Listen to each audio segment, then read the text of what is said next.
Les damos la más cordial bienvenida a nuestra emisión del estudio bíblico de este miércoles 11 de agosto que transmitimos desde la ciudad de Guatemala, desde la Iglesia Cristiana Visión de Fe. Sean bienvenidos todos los internautas que ya están sintonizándonos o los que nos sintonizarán enseguida. Hoy estaremos estudiando siempre en el Evangelio de Juan un pasaje muy interesante que le hemos denominado Hijos de Luz. Y vamos a pedir la bendición de Dios para este estudio. Padre que estás en el cielo, en el nombre del Señor Jesús, te damos gracias por que nos has escogido para darnos tu palabra como un regalo, como una dádiva del cielo. Y queremos rogarte que nos ilumines con la gracia tuya y el poder de tu Espíritu Santo, podamos entender, transmitir, guardar, explicar estos pasajes que estaremos hablando tanto de mi parte como para aquellos que escuchen. A ambos, al que explica y a los que oyen, danos tu bendición de sabiduría en el nombre de Jesús. Amén. Muy bien, el tema es muy interesante, hijos de luz. Comenzaremos leyendo en Juan capítulo 12, versículo 36, que dice: entre tanto que tenéis la luz, creed en la luz para que seáis hijos de luz. Obviamente se está refiriendo a Él como la luz. Y tenéis la luz es porque estaba en medio de ellos, la luz estaba en ellos. La luz tiene muchas manifestaciones. Una de las manifestaciones pues es la enseñanza, otra de sus manifestaciones es la luz física, la luz del sol. Pero la luz del entendimiento es a la que se está refiriendo aquí, que es Él en la forma disminuida, tenue, o lo que se conoce como noga, la luz tenue, un resplandor que empieza a llegar para educar a la humanidad en ese regalo de Dios. La luz es muy interesante, tiene muchos sinónimos en las Escrituras y muchas aplicaciones. Por ejemplo, una de las aplicaciones más interesantes y que acabamos de ver en los estudios de la semana pasada es sobre el papel de la mujer. Cuando dice que Dios vio que la luz era buena, el adjetivo bueno es tov, y obviamente se refiere a las cualidades benéficas de la luz en la creación, pero también se refiere a Moisés. En Éxodo, cuando nace, capítulo 2, dice que viendo su madre que era Tob, lo escondió 3 meses. La calificación que le da Moisés es también la misma de Génesis 1:4 a la luz. Y vio Dios que la luz era Tob, y vio la madre de Moisés que Moisés era Tob. Se traduce hermoso, pero es Tob, o sea, como la luz, ¿verdad? ¿Y qué hace en Moisés? Ese Tob, ese adjetivo, pues nos enseña cómo pudo vencer cualquier clase de dificultad y lograr ser un líder que redimió de la esclavitud al pueblo de Israel, que superó cualquier obstáculo, desde la misma persecución en su nacimiento para la muerte, y cómo milagrosamente es protegido, cómo crece en el palacio de quien quiso matarlo, cómo es amamantado por su propia madre, es decir, milagro tras milagro tras milagro, y así a través de lo largo de sus 120 años, esa capacidad de ser Tob, de ser como la luz, se manifestó en él. Y luego tenemos la tercera categoría, muy notoria, que nos dice el Proverbios 18:22, el que halló esposa halló el Tob, el bien, y alcanzó el favor del Señor. donde vemos que la mujer, la esposa, la Isha, es el todo, el bien, la bendición para la familia. Entonces, son manifestaciones de la luz que no son propiamente fotones, sino que son fotones de entendimiento, de sabiduría y de comprensión que lo llevan a uno a una educación para ver las manifestaciones milagrosas de Dios. Eso es lo que dice el versículo. Entre tanto que que me tenéis a mí, creedme, exhibid fidelidad en mí, para que seáis hijos de luz, para que en ustedes se manifiesten los frutos de ser hijos de luz y se den las virtudes que se dieron en Moisés, en la luz de la creación, o en la Isha, la mujer de Proverbios 18, 22. Y entonces vemos que podemos hacernos una pregunta: ¿cómo podemos creer en la luz? Esto es imposible para nosotros, porque realmente habitamos en la oscuridad, apenas tenemos acceso a la luz del sol. Por las bondades y misericordias del Creador nos ha dejado la luz del sol para una vida incipiente aquí en la tierra, pero nos es difícil avanzar a la luz espiritual, a la luz de conocer a Dios y de verlo en todas las manifestaciones que se dan en el mundo a causa de su bondad. Así que por nuestros propios medios diríamos que esto es casi imposible. Pero el atributo de Dios en la creación, el Elohim que creó los cielos y la tierra, que puede también traducirse como el atributo del amor entrañable, creó los cielos y la tierra, sí lo ha hecho posible. Y eso es lo que se ve en la definición misma del imperativo: creed en la luz, porque es posible que eso suceda. Por eso Él vino a la tierra, para que nosotros pudiéramos ser educados y creer en la luz. Creer significa, el imperativo creer significa exhibir fidelidad, es decir, manifiesten que han aprendido o que están en la fe o en la fidelidad. Vamos a analizar este término. La capacidad de mostrar fe o de exhibir fidelidad comienza con la educación.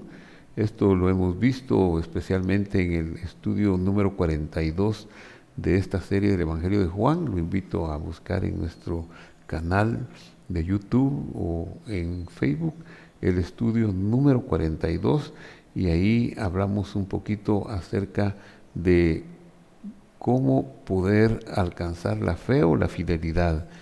Pero vamos a hacer un breve repaso ahora para poder tener el panorama completo para este estudio. El verbo creer es una acción humana, aparentemente. Así se concibe en castellano. Nosotros en castellano, incluso a nivel en cualquier nivel que quisiéramos analizarlo, pareciera ser que somos deficientes al creer, o que somos demasiado buenos para creer y por lo tanto tenemos algún mérito, porque pudimos desarrollar una creencia, fuimos capaces de superar la duda, de superar las oposiciones y muchos obstáculos que vienen a evitar que creamos. Pero no es eso lo que el Señor nos dice cuando dice creed en la luz.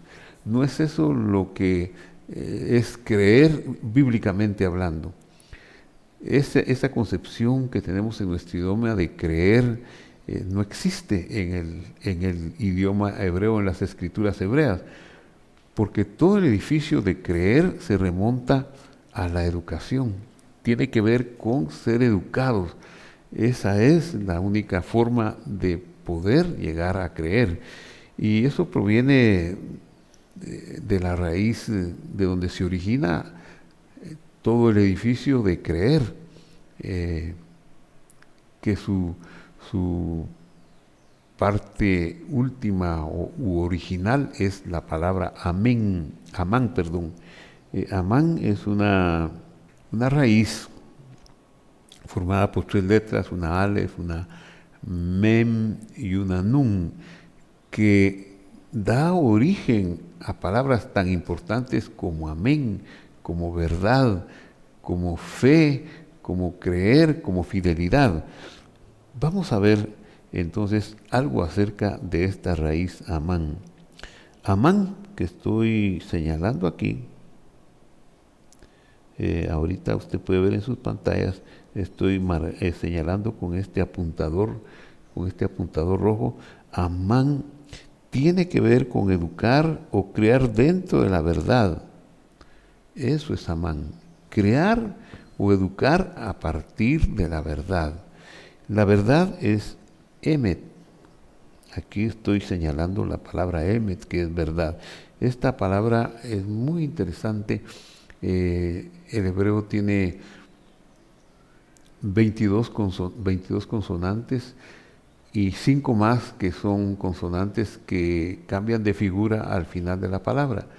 Tiene de esta manera, con sus 5 consonantes que cambian su figura al final de una palabra, entonces 27 figuras de letras. Y cuando nosotros hacemos una línea donde pudiéramos poner a las 27 consonantes, vamos a encontrar con que en la mera mitad tenemos la letra de en medio. En la primera parte tenemos la letra inicial y en la última parte tenemos la letra final. Todo relacionado con la letra M. Las letras, la primera letra de la palabra verdad va al principio, la siguiente letra va en medio y la última letra va al final. De ahí obtenemos entonces que la verdad es algo que completa y abarca todo el pensamiento, que es plena, que es total, y por lo tanto podríamos decir que la verdad tiene que ser divina, que no es algo humano. Y para eso me gustaría recordar un ejemplo escritural donde alguien como Pilatos fue confrontado con la verdad. Y leo Juan 18:37, que dice: y le dijo entonces Pilatos luego: ¿eres tú rey? Respondiendo Jesús: tú dices que yo soy rey. Y agregó, versículo 37 de Juan 18: yo para esto he nacido y para esto he venido al mundo, para dar testimonio de la verdad. Y todo aquel que es de la verdad oye mi voz. Pilato está juzgando a Jesús, está queriendo hacer un juicio justo, pero él, al ser un hombre que no conoce todas las implicaciones, no va a ser ni justo el juicio, ni lo va a saber hacer, aunque el derecho romano se preciaba de ser un derecho muy completo, pero en este caso su veredicto iba a ser erróneo y a fallar. Y entonces el Señor le contesta a Pilatos a su pregunta: ¿tú eres rey? Porque de eso te están acusando. Jesús le dice: tú dices que yo soy rey y para esto he nacido. O sea, él le está dando un testimonio verdadero. Y para esto he venido al mundo, para ser rey, para dar testimonio de la verdad. Todo aquel que es de la verdad oye mi voz. Entonces, verso 38, Pilatos le pregunta: ¿y qué es la verdad? Y dicho esto, salió otra vez a donde estaban los judíos y les dijo: no hay en él ningún delito. La verdad, decíamos, tiene que ver con la fidelidad o con el creer, y tiene que ver con la raíz de la palabra verdad, creer, que es amán, que tiene que ver con la educación. Y vemos que Pilatos no tomó tiempo para ser educado, quizás no le daba tiempo, no tuvo el tiempo para aprender y educarse desde el principio. Dios pudo haber hecho eso en una forma instantánea, pero él no tomó tiempo, solo hizo las preguntas y se alejó. Entonces no pudo ser educado en la verdad y entonces cometió un error al condenar a un inocente, aunque eso tenía que suceder así, porque esa es la situación de la humanidad, condena al inocente y liberta al culpable. Lamentablemente para Pilato, pues se dio esa situación porque la verdad o emet es la palabra de Dios, aquello que no cambia, y muchos pues no han sido instruidos o no quieren ser instruidos en la palabra de Dios, ya que ser instruido en la palabra de Dios necesita un tiempecito, una dedicación, un esfuerzo, como el que usted hace para venir los miércoles y estar con nosotros y escudriñar las Escrituras y ver si aquello es así y ver cómo aprendemos más y más acerca del tema. Es un trabajo de educación y cada vez que estudiamos más y que comprendemos más, entonces somos más educados en la verdad, más capacitados para creer, más capacitados para ver la luz y para ser hijos de luz. Entonces, el emet es lo que no cambia y se refiere a la palabra de Dios. Como dije, la raíz original de la palabra verdad, de la palabra creer, de la palabra fidelidad, es amán, amán. Y de amán salen dos palabras relacionadas. La primera es emet, que es la razón de ser de la educación y lo que permanece. Y la otra palabra es emuná, traducida a nuestro idioma como fe, generalmente. Emuná es igual a fe. Ambas, fe y emet, verdad, fe y verdad provienen de la palabra amán, que significa ser educado en un camino correcto.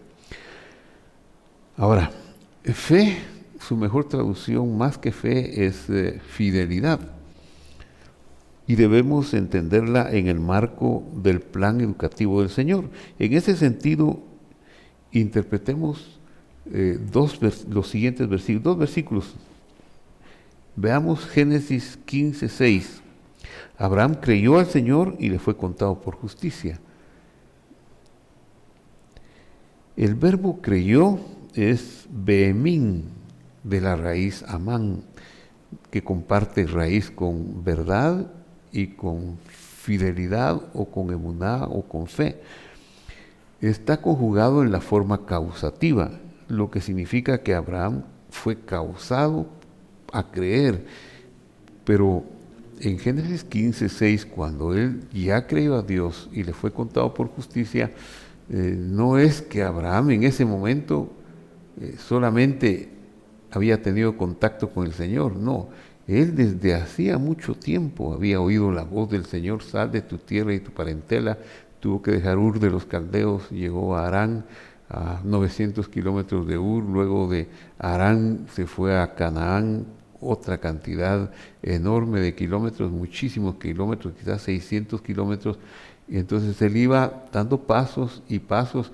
En Génesis 12 se relata cuál fue el llamamiento de Dios a Abraham: vete por ti a un lugar que yo te diré, sal de tu casa, sal de tu tierra y tu parentela. Entonces Abraham fue dando pasos y pasos y pasos, es decir, estaba siendo guiado, educado por Dios en la verdad. Y cuando llegamos al capítulo 15 del libro del Génesis, donde ya Abraham tiene bastante fuerza de educación, ya ha ido en una experiencia tremenda a Egipto por el hambre que hay y ha visto los milagros que se dan para que su esposa sea preservada, ha visto los milagros que se dan en su conducción por varios años en la vida en la tierra de Canaán. Entonces él ya ha crecido en esa educación y ahora puede creer, puede exhibir la fidelidad. Por eso el verbo usado aquí es un verbo causativo, conocido como el paradigma o el edificio del ifil, que es el causar algo, y no fue causado por Abraham, sino fue causado por Dios. Dios lo indujo a creer. El mérito no está en el hombre, el mérito está en Dios. Dios es el que nos hace creer. Esa es la verdad. Pero claro, Pilatos no tomó el tiempo, no se dejó enseñar, no pasó un tiempo escuchando y aprendiendo para poder hacer una buena decisión. Abraham sí lo hizo, lo pasó, lo tomó y escudriñó, y finalmente esa dedicación de estudiante le hizo poder exhibir la fidelidad en Dios, y que se diga de él: y creyó Abraham y le fue contado por justicia. Un regalo del cielo. Veamos otro versículo muy bonito, muy amigable. Dice Santiago 1:6. Pero pida con fe. Está hablando de la oración, de pedirle a Dios, ¿verdad? Pida con fe, no dudando nada, porque el que duda es semejante a la onda de la mar, o del mar, que es arrastrada por el viento y es echada de una parte a otra. Pida con fe. ¿Cómo lo debemos entender? Bueno, debemos entenderlo, pidan dentro de la fidelidad, dentro de la verdad. ¿Y qué es la fidelidad? ¿O qué es la verdad? Pues es dentro de aquello que el Señor nos ha enseñado a lo largo de nuestro caminar con Él, en el testimonio de la Escritura que ha prometido hacer por nosotros.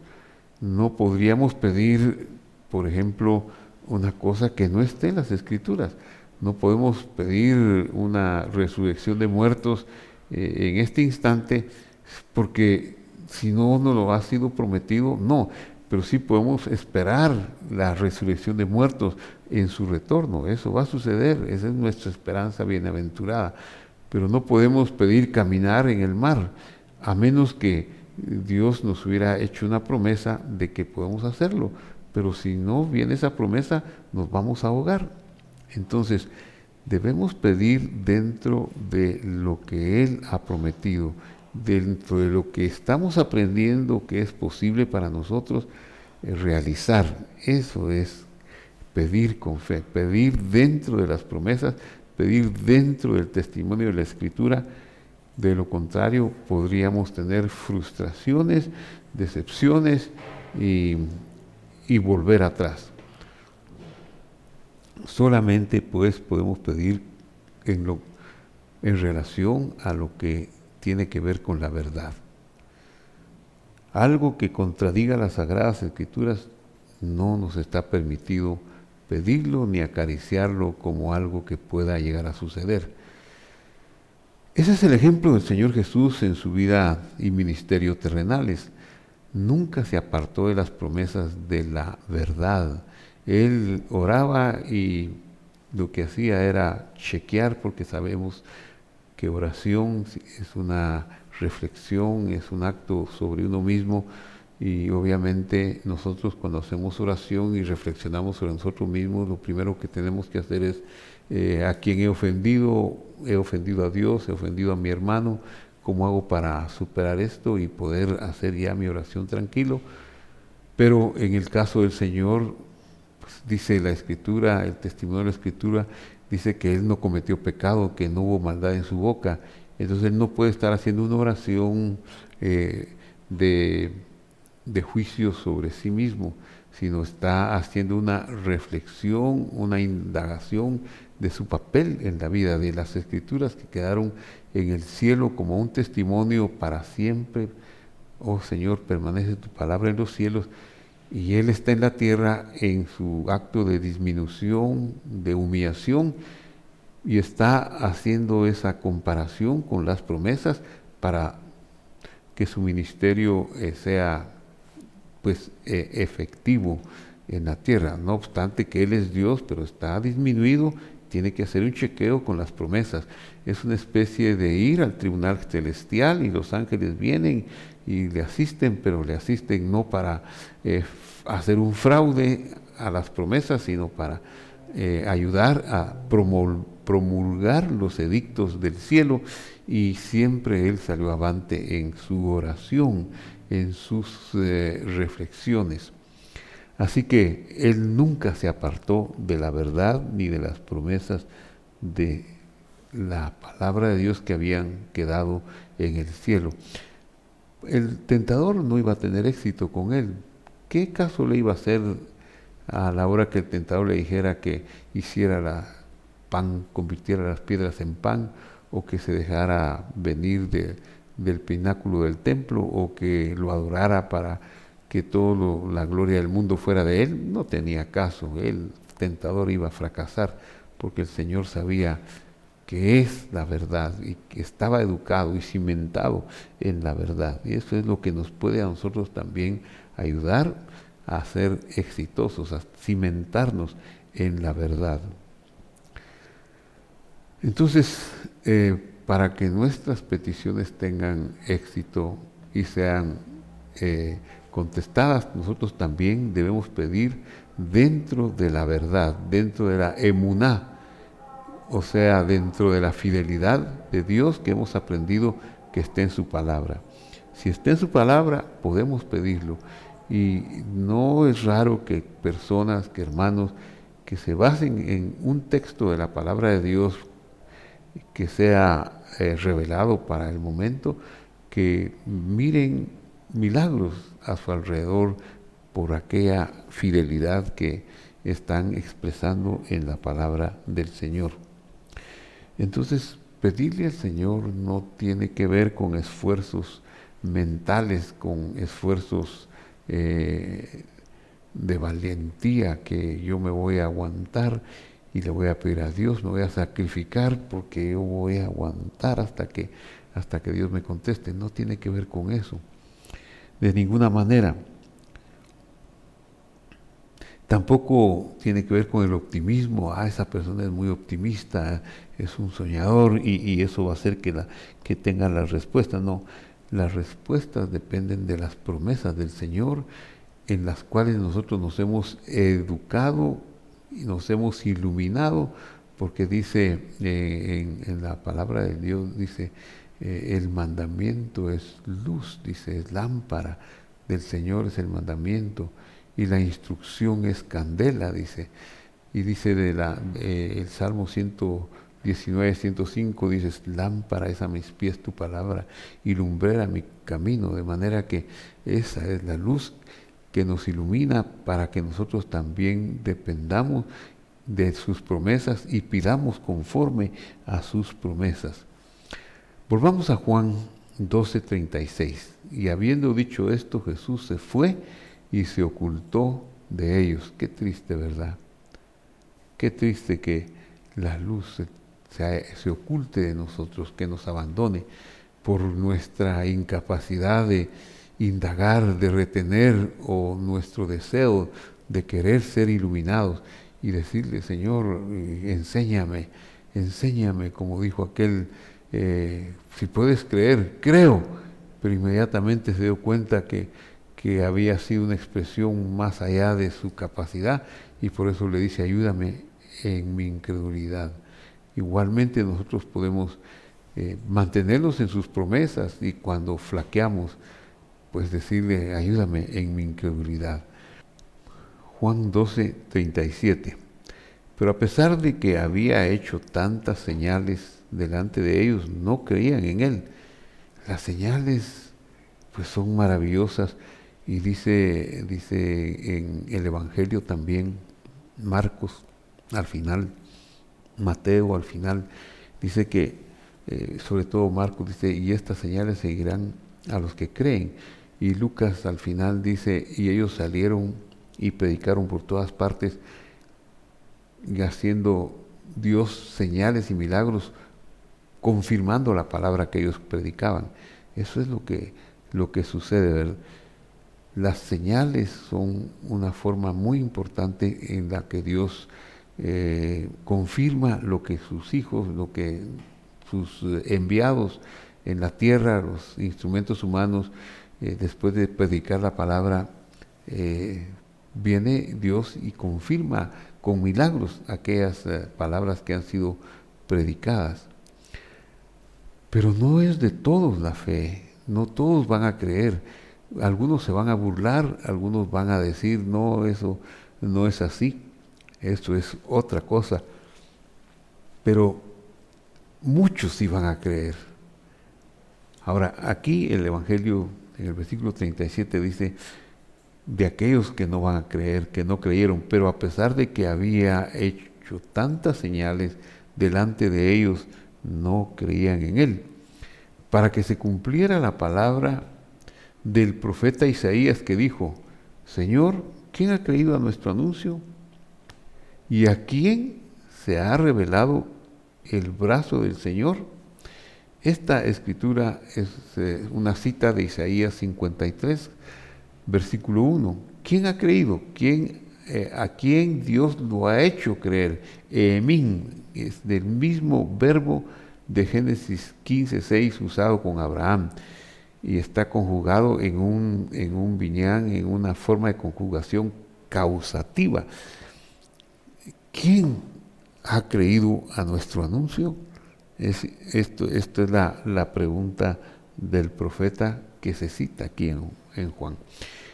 Ahora, como sabemos, la raíz de este verbo es amán, quien ha creído, desde donde se levanta el edificio del creer, y amán es educación o crear dentro de la verdad. Hay que dejarse enseñar si queremos nosotros ser enseñados en la verdad, tenemos que aprender, tenemos que dejar que el Espíritu de Dios nos enseñe. Hay un dicho en los sabios de Israel que dice, cuando está el discípulo preparado, aparecerá el alumno. Pues quiera Dios que deseemos aprender, porque Dios no nos va a dejar sin maestro, nos va a causar, nos va a poner en la situación de que alguien nos enseñe la palabra de Dios, lo que necesitamos aprender. Entonces, debemos dejarnos enseñar. Esa es la razón por la que está escrito en Mateo 19:14. Entonces Jesús dijo, dejad a los niños venir a mí y no se lo impidáis, porque de los tales es el reino de los cielos. Esa es la condición que necesitamos nosotros.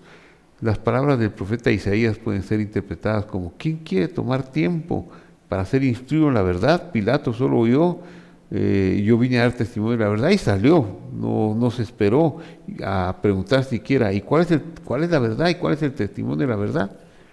Muchos otros tampoco lo hicieron, pero nosotros estaremos dispuestos a volvernos como niños para aprender, porque el niño tiene una capacidad de absorción increíble. Un niño de 1 año se cree que está absorbiendo 25,000, 20,000 cosas en un día, algo inapreciable para nosotros, sensaciones, sabores, olores, sonidos, etcétera, etcétera. Él está atento para recibir. Es el mejor ejemplo que podemos tener nosotros de cómo aprender, volvernos como niños. Los interlocutores del Señor no quisieron aprender a creer. El Evangelio lo sigue diciendo, como vemos en el versículo 39, dice, por eso no podían creer, porque también Isaías, el mismo profeta, dice lo siguiente, cegó los ojos de ellos y endureció su corazón, para que no vean con sus ojos, ni entiendan con su corazón, ni se conviertan y yo los sane. Tenemos que aprender a leer este versículo, porque no se está refiriendo al Señor, no se está refiriendo a Él. Este versículo es un resumen de Isaías capítulo 6 y versículo 10, donde dice, embota el corazón de este pueblo, endurece sus oídos, ciega sus ojos para que no vea con sus ojos, ni oiga con sus oídos, ni su corazón entienda, ni se convierta y haya para él sanidad. Los verbos utilizados aquí se refieren a causar daño, dureza del corazón, los oídos y los ojos, todos están conjugados en una forma causativa. Y tenemos que tener mucho cuidado para no atribuir estas acciones de la dureza del corazón o del enceguecimiento de los ojos o el embotamiento de los sentidos al Señor. Estas no son acciones del Señor, sino que han sido causadas por la serpiente antigua. Desde su rebelión inicial, Él llevó la oscuridad a su alrededor. Cuando fue echado del cielo a esta parte de la creación, Él lo que trajo fue oscuridad, caos y destrucción. Esa es la naturaleza de la serpiente. Entonces no es Dios el que está causando la ceguera. Dios está trayendo la luz, está trayendo su palabra, está trayendo la oferta de la educación para que seamos iniciados, educados en su verdad. Pero nosotros somos los que hemos dejado que la ceguera continúe, que nos continúe abarcando. No podemos nosotros dejar que eso siga así, y mucho menos atribuyéndole despropósito al Señor, cosas que no son. Cuando leemos estos versículos sería muy bueno que los leyéramos en otro sentido. Por ejemplo,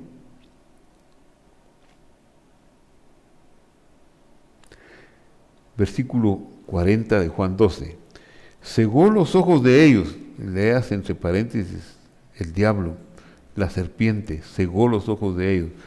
No es Dios el que ciega los ojos. Dios tiene las manos abiertas. Venid a mí, los que estáis cansados. El que en mí cree, el que en mí viene, no le echo fuera. Entonces no debiéramos nosotros de atribuirle estas cualidades negativas al Señor, como que Él ciega los ojos y les endurece el corazón. Él no endurece el corazón, Él solo, pues si es lo que es duro, pues está bien, lo va a aceptar, como lo hizo con Faraón, ¿verdad? Faraón endurecía su corazón y Dios le da otra oportunidad y le decía, mira, ahora deja ir a mi pueblo, pero Faraón volvía a endurecer su corazón, Dios le volvía a dar otra oportunidad y así durante 10 ocasiones, pero él no la supo aprovechar ninguna de ellas. Entonces, quien ciega los ojos de los que no creen es la serpiente. Quien endurece el corazón de ellos es la serpiente. Porque así dice, no vean con sus ojos, ni entiendan con su corazón, ni se conviertan y yo los sane. Igual en Isaías es una forma de Dios que está mostrándonos este lado de la creación. La serpiente antigua es la responsable de todo el caos que hay, de incredulidad, de maldad en el mundo, de todas las guerras, las muertes, los robos y todas las infelicidades que hay en este mundo son causadas por la serpiente. Y nosotros somos alcanzados por el Señor, como Abraham.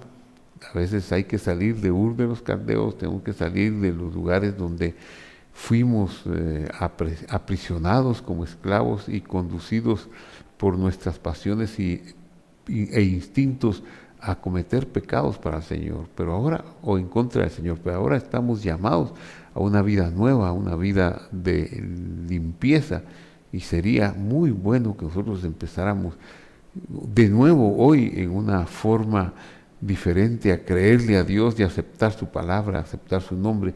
Eso nos cambiará la vida, nos cambiará el entorno y nos dará mucho descanso. Entonces, si nosotros quitamos ese prejuicio de que Dios es el que ciega los oídos, embota el corazón y que no quieren que crean, pues yo creo que no es lo más correcto. Pero si nosotros entendemos que Dios quiere ayudarnos a quitar las vendas que Satanás ha puesto en nosotros desde que nacimos, eso nos va a dar un mejor conocimiento, un mejor entendimiento. Entonces Isaías 12 o Juan 12:41 continúa diciendo, Isaías dijo esto cuando vio su gloria y habló acerca de él. Esas fueron las palabras de Isaías, porque él vio su gloria, él vio y habló acerca de él. Qué maravilloso. Bueno, dice aquí que amar más o menos, esta es la verdadera razón del no creer. ¿Cómo así? Bueno, ¿qué vamos a amar más? ¿Este mundo? Bueno, no vamos a creer. El mundo venidero, vamos a creer. Y eso es maravilloso. Voy a leer el versículo 42 de Juan 12. A pesar de esto, muchos, incluso gobernantes, creyeron en él, pero no lo confesaban por temor a los fariseos para que no los expulsaran de la sinagoga. Y ahí es donde están las prioridades, y a veces nosotros dejamos que se eleve más el amor por el temor de este mundo, por las apariencias negativas de este mundo, que nuestro amor genuino para el Señor. Y nuestras prebendas que guardamos son tan pobres. ¿Qué importancia tiene hoy, a 2000 años plazo, que alguien de ellos fuera expulsado de la sinagoga? Ya no tiene peso, ya no tiene importancia, ya pasó, han pasado 2000 años, ya superó, ya creció, ya murió la persona que sufrió tal abuso. Entonces, nosotros tenemos que aprender a escoger conforme a lo que es mejor, en lugar de estar apegados a una vanidad pasajera. Y es lo que dice Juan 12:43, porque amaban quienes escogieron mal en esa forma temporal de volverse a ensuciar, porque amaban más la gloria de los hombres que la gloria de Dios. Esa es la razón nada más de escoger el mal y dejarse guiar por el qué dirán, porque entonces uno está demostrando que lo que más ama es la gloria de los hombres y la justicia de los hombres, y lo que menos ama es la gloria de Dios. ¿Por qué somos tan tardos para creer y tan cortos de vista para que no miremos que es la serpiente antigua la que nos está induciendo a no creer, la que nos quiere tener atrapados todo el tiempo? Por eso dice: el que quiere vivir piadosamente padecerá persecución, una experiencia importante que necesitamos dilucidar y que necesitamos allegar a nuestra vida. Si queremos vivir en la luz, que sería lo mismo que decir piadosamente, padeceremos persecución.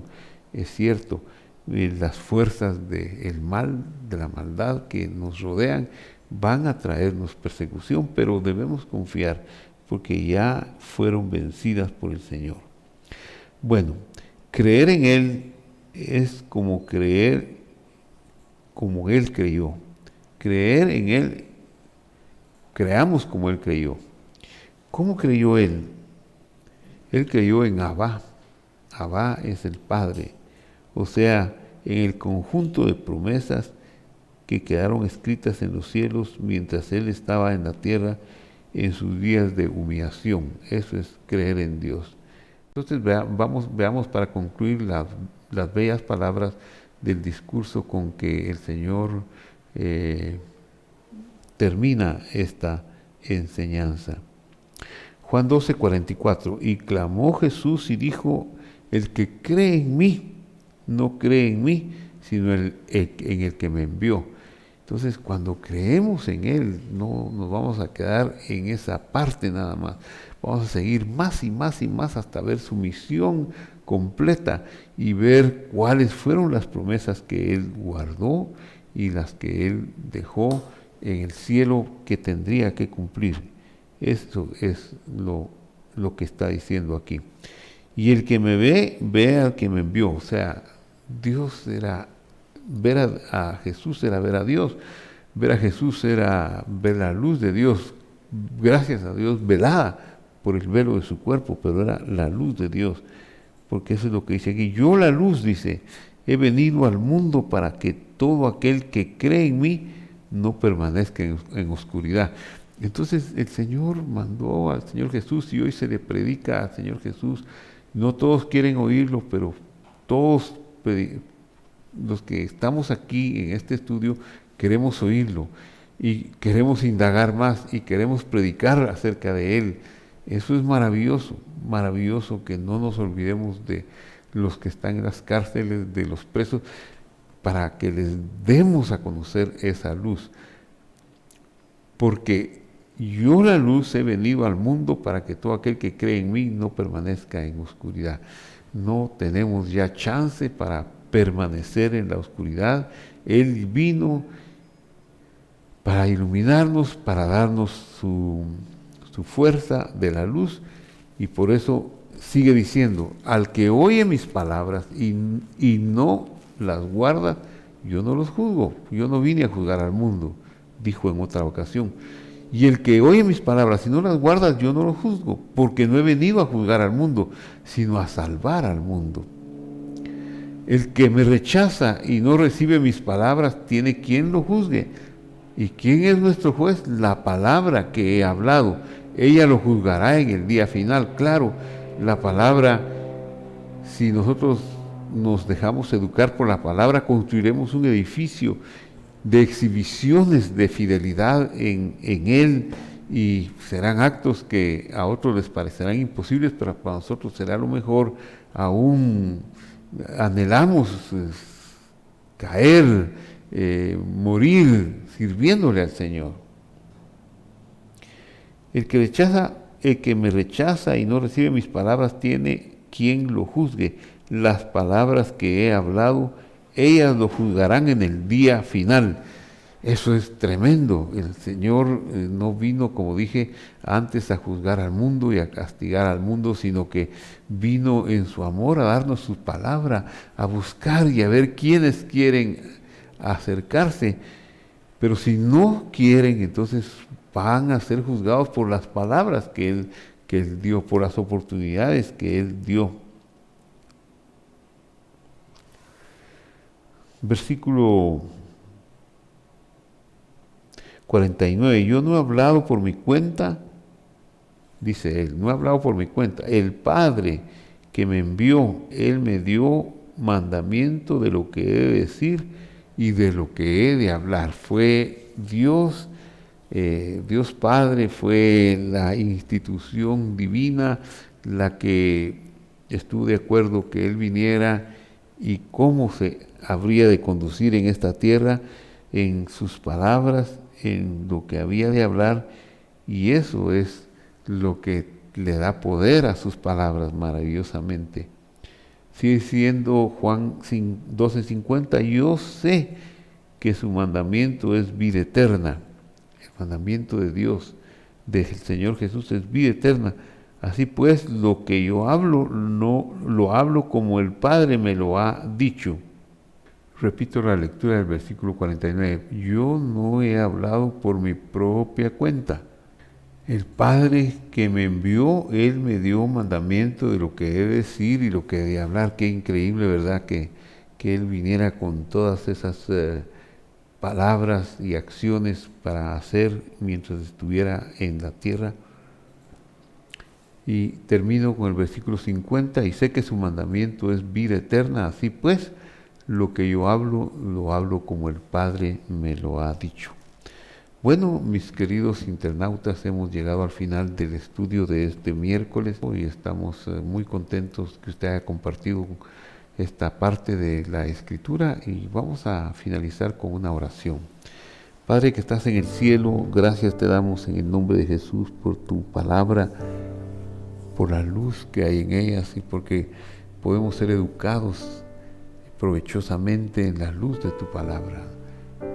Quiera y sea tu voluntad enseñarnos tu palabra y que logremos entenderla y aprenderla en nuestros corazones y a tener un espíritu de compartir, Señor.